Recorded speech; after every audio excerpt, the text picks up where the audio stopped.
Kabbalah, Schofield, and the financialization of the sacred. The evolution of mysticism into machinery is neither accidental nor recent. Kabbalah, once an esoteric tradition rooted in medieval Jewish thought concerned with the nature of divinity, cosmology, and the soul, has over centuries been subject to reinterpretation, appropriation, and commodification. By the early 20th century, this trend found a new axis in figures like Cyrus I Scofield.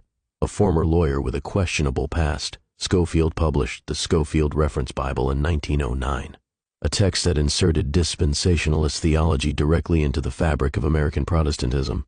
While seemingly separate from Kabbalistic traditions, the underlying method was similar. Take the abstract, the mystical, the ancient, and systematize it, politicize it, and ultimately weaponize it. Scofield's approach was a radical form of exegesis, a term referring to the critical interpretation or explanation of religious texts.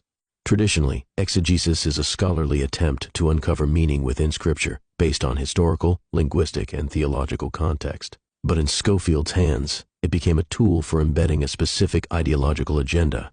His marginal notes didn't just interpret Scripture, they redirected it. Prophetic timelines, political allegiances, and even military actions were retrofitted into biblical narrative. Scofield's work, heavily promoted and published by the financially backed Oxford University Press, reframed biblical interpretation around Zionist imperatives, effectively turning theology into geopolitical strategy. Religion, once mystical and layered, became linear and predictive. This wasn't mere exegesis, it was a reframing of time itself. The future became chartable. History, deterministic.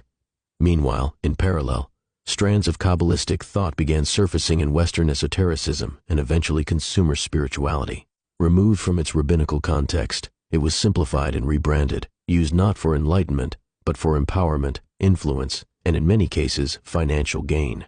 Time, once cyclical in mystical traditions, was rendered linear by dispensationalism. Perception, once fluid and internal, became externally manipulated through narrative, doctrine, and media. In both cases, Scofield and the westernized Kabbalah, the sacred was subjected to the logic of capital. The convergence is not coincidental. Both movements reflect a broader historical pattern, the transformation of mystic traditions into instruments of institutional control.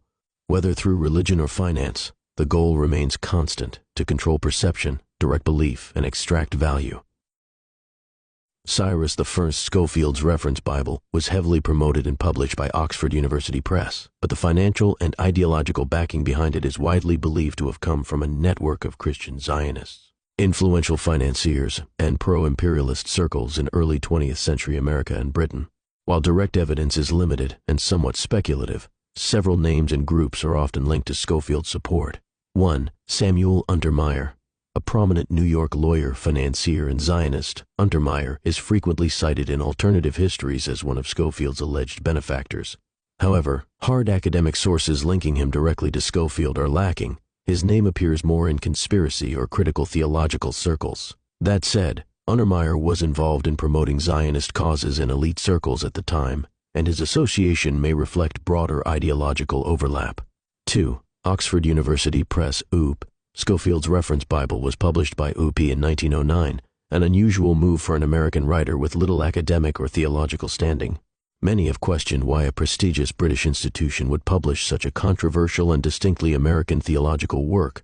The speculation, the decision may have aligned with broader British imperial interests and rising Christian Zionist sentiment.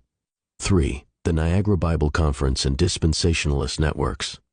Scofield was part of a growing dispensationalist movement that had wealthy supporters in the United States, businessmen, pastors, and patrons who saw eschatology, biblical end-times prophecy, as a framework for political engagement, especially around the restoration of Israel. These networks centered around places like the Dallas Theological Seminary, which Scofield helped shape, provided the ideological and financial ecosystem in which Scofield thrived.